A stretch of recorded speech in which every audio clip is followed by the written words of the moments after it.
In this video, you are going to learn useful words and phrases from The Mandalorian. We're going to be looking at a scene, pulling out those useful words and phrases, looking at them in context with examples. So I hope you're ready to learn in context and practice your own examples. If you haven't already done so and you want to support the channel, hit the like button and subscribe. Now let's get into the video.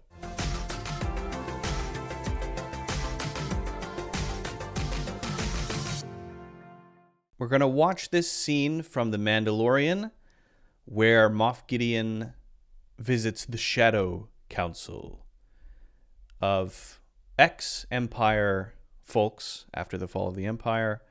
We're going to learn a few interesting words and phrases. And then I'm going to be searching those also in ChatGPT so that we can see some more examples. I'm integrating that as part of this. So you'll see me pop this down like so. And so we'll be able to look at some examples that way. I think that's kind of a cool thing rather than me just talking, right? So here we go. The New Republic is vulnerable, but just so you know, we're not writing that down. Vulnerable, if you didn't know, the New Republic is vulnerable. Vulnerable means weak, not strong, not robust. Vulnerable. we must be cautious. The New Republic will increase their efforts to hunt us down. The New Republic will increase their efforts to hunt us down. I like his cadence there. So that's the first one we're going to look at here. Hunt us down. Hunt down. What is the difference between hunt and hunt down? I know. Can I say, for example, we hunted down the gazelle? If you're a hunter, it sounds weird to say, I hunted down the gazelle. You could say it, but it sounds a little bit odd. Well, why is this guy saying hunt us down? Let's listen to that one more time, and then we're going to look it up here. Will increase their efforts to hunt us down. Okay. So, increase their efforts to hunt us down feels like when we use hunt down that there is a deliberate effort on us with the target of a specific person or group of people to usually catch them and punish them, right? Bank robbers, for example, were hunted down. We spend an extra effort, we spend extra energy focusing on one person or one group, right? In the Star Wars prequel movies, the Jedi were hunted down. They weren't just hunted. Hunting is more like this general activity where I say, oh, there's a deer, and I don't actually do that, but I'm imagining that's what hunters do. They don't care which deer it is. If it's that deer or that deer, it's a deer, right? But if there's a deer named Dennis, and Dennis is the enemy of the people, whatever, Dennis is stealing everyone's lawn gnomes, we must hunt Dennis down and end Dennis the deer, right? That's more of the feeling of hunt down as opposed to hunt. Hunting is anything that comes by that meets my criteria for something that I want to shoot or kill, right? And you can use hunting for other things as well, but that's just an example to give you a sense of the difference between hunt and hunt down. So if we go over here to ChatGPT, we see the examples. Hunt down, to search persistently and determinedly for someone or something. Persistently and determinedly. So, it's Dennis I want and no other deer, basically. That is hunt down. The detective was determined to hunt down the suspect and solve the case. I spent the afternoon hunting down the perfect gift for my friend's birthday. So now we see it used in a different way. Hunt down a gift? Shooting the gift? No. I specifically want to find that thing. I want to find my keys. I hunted down my keys, which I had lost in the park. Or I hunted down the perfect gift. So hunting down can be used for bad things, good things, people we want to catch and punish, but also sometimes used to talk about things like, in this case, a gift. The journalist hunted down sources to verify the information for her article. So She is finding the deliberately searching for the people who are going to help her discover the information that she needs, right? She's going to hunt down those sources, okay? So let's keep going here. Citizens loyal to the Empire. Grand Admiral Thrawn's return will herald in the reemergence of our military. Grand Admiral Thrawn's reemergence will herald in the return of our military. And by the way, I just love this guy's cadence. I love how musical his voice is. It's very dramatic. I love how he talks. Herald in the reemergence of our military. Herald in the reemergence of our military. So, okay, herald in or herald. To herald something is to be an early indicator that says something about what's coming. It's not the main thing, but it is the sort of flag planting that, in a way, announces this is a new time, a new age, a new period. And it's sort of like saying, after this, things will be different, right? The herald is the early thing that announces it, the early statement that says something big is coming. A trend is happening. A change is happening. Okay, that's generally how it's used.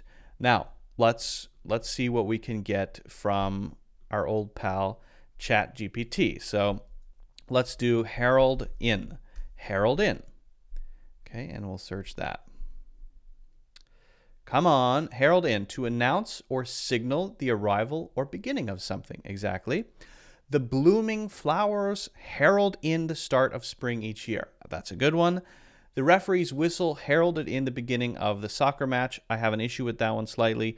And the release of their new product line heralded in a new era for the company. Okay? I'm just curious here. So the second one is weird because it's too mundane, right? The whistle is the start of the match. It usually herald in is for bigger scale things like spring, for example. I think the first example is perfect. The blooming flowers herald in the start of spring, right? The release of their new product line heralded in a new era for the company. Both of those are great, but the referee's whistle heralded in the beginning of the soccer match. That one is, in my opinion, very odd. What if we just do herald? Let's just see. I'm curious if it can do it with herald here, if it knows it's a verb. A person or thing that announces or signals the approach of another event. The sound of thunder in the distance was a herald of the approaching storm. That's good. The first robin sighting is often considered a herald of spring, so it can be used as a noun too. The press conference served as a herald to the new partnership between the two companies. I think those are all very good. Notice that they're using it there also as a noun. So all of these examples were a noun, and herald in is using it as a verb. It can be used either as a noun or as a verb. Okay? All right, let's keep going. Captain. So herald in the military. What is it? In the reemergence of our military. And will herald in the reemergence of our military. I love it. Captain Pelion, you always speak with much authority, and yet I see that Grand Admiral Thrawn is missing. Yeah. Grand Admiral Thrawn is this shadowy figure who hasn't showed up yet, apparently. From your delegation, you have spoken of his imminent return. Okay, there we go. You have spoken of his imminent return. His imminent return. If something is imminent, very simply, it is happening very soon. It is about to happen. It hasn't happened yet, right? The resurgence of the economy is imminent. That means it's just about to happen. Here it comes, right? The imminent recession maybe will cause untold suffering and economic catastrophe. So that means it's either happening right now or just about to happen. It's very soon. It's in the very near future. Okay, so let's take a quick look at, Imminent.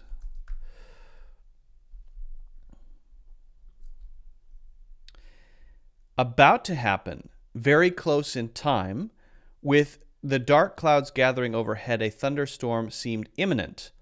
The tense atmosphere in the room suggested that an argument was imminent. That's a great one. The tense atmosphere in the room suggested that an argument was imminent. I love that one. Due to recent technological breakthroughs, a major medical discovery is imminent. Pretty good as well. Yeah, it means it's going to happen very soon. It doesn't mean it actually does, because the way that Moff Gideon is using it here, he's he's mocking him. He's saying his imminent return doesn't seem to be happening. He's doubting that he is even going to emerge or return. Right?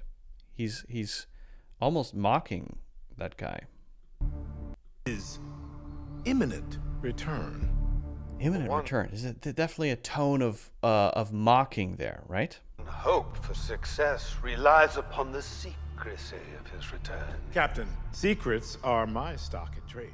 Perhaps. Okay, there we go. Secrets are my stock and trade. Now we're going to look at stock and trade here. His return. Captain, secrets are my stock in trade. Perhaps.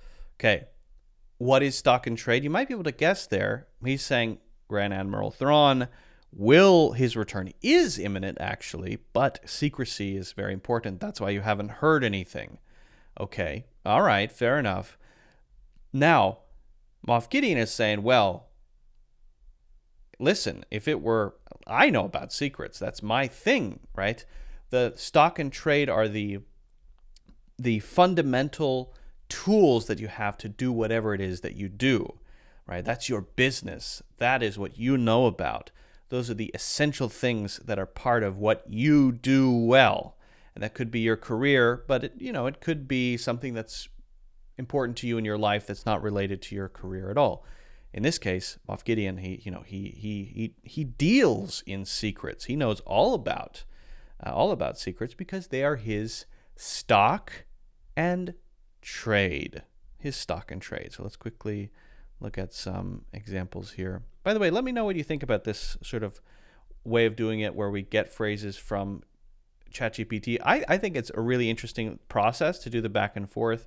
It kind of feels more like it's, I don't know what examples it's going to give, so I can make comments on whether I think those are natural or not, like the one we looked at before with the referee whistle being a little bit awkward. I can tell you which ones sound natural to me, right?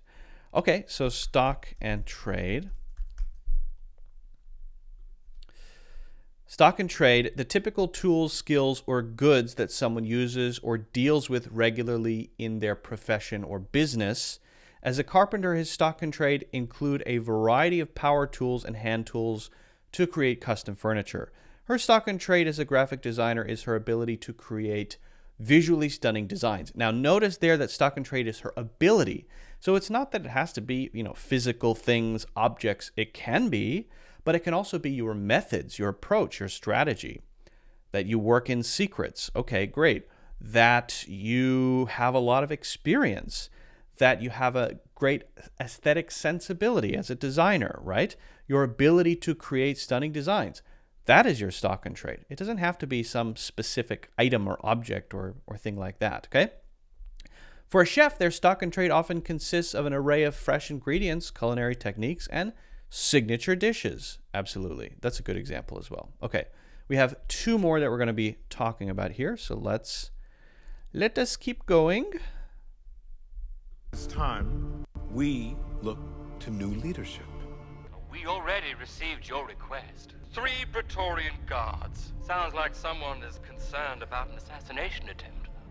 Assassination attempt is when someone tries to kill you. To stop an assassination attempt means someone tried to kill you and you prevented it. Mandalorians. What? A research in Mandalore would hamper our efforts. I love this guy. I love how he talks. He's so thoughtful.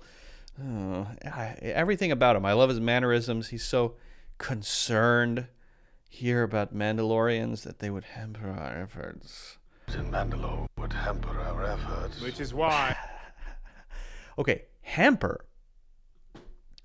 Now, you may have seen previously that I had a big debate with Francis from Last Minute English about the word hamper as a noun.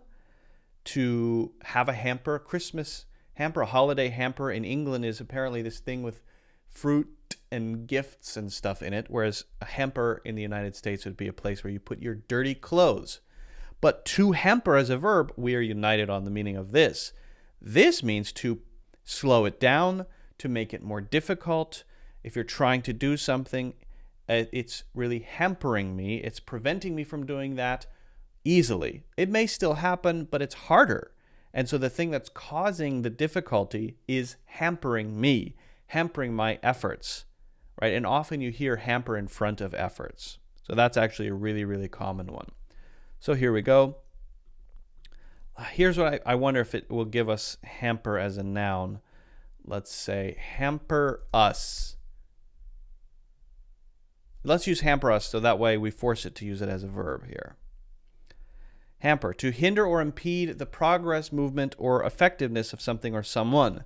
The heavy rain hampered us during our hike, making it difficult to navigate the muddy trails. Lack of funding hampered us in completing the community project on time. An unexpected injury hampered us during the basketball game. Now, here we're forcing it to use hamper us, so all of the examples are us, but it could be hamper me, hamper them, hamper our efforts, right? Hamper our strategy, our rollout, something that we're doing, all of those, right?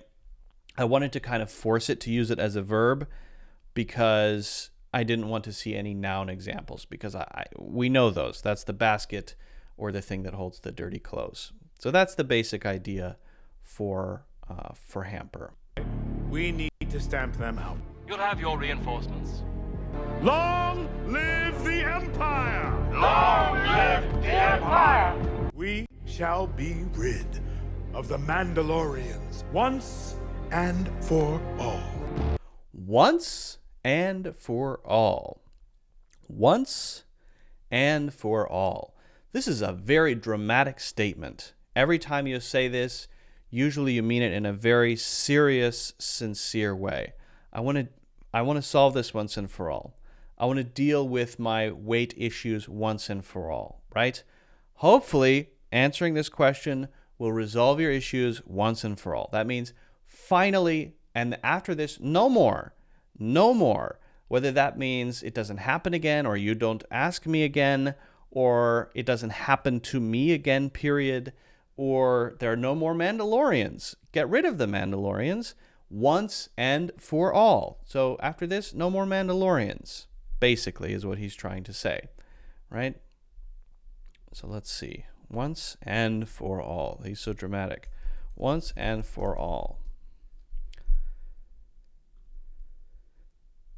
Once and for all, a phrase used to indicate a final, conclusive, or complete resolution to a problem or situation. She decided to confront her fears once and for all by signing up for a public speaking course. Hey, that's very appropriate for today's topic. The new software update fixed the glitches once and for all, improving the user experience. They settled the long-standing dispute once and for all with a binding legal agreement. So once you have the legal agreement, we both signed our names on this contract, we have hopefully settled this dispute we've been having once and for all. That means now that it's a legal issue, we can't talk about it anymore. It's not a problem anymore. We have settled it once and for all. Okay? So those are the words and phrases that I wanted to show you and explore with you from The Mandalorian. It's been a good season. If you have any questions about these or you would like to practice your own examples, please leave those in the comments. If you haven't already done so, don't forget to hit the like button and subscribe and get a free course, Natural English Conversations, in the links in the description.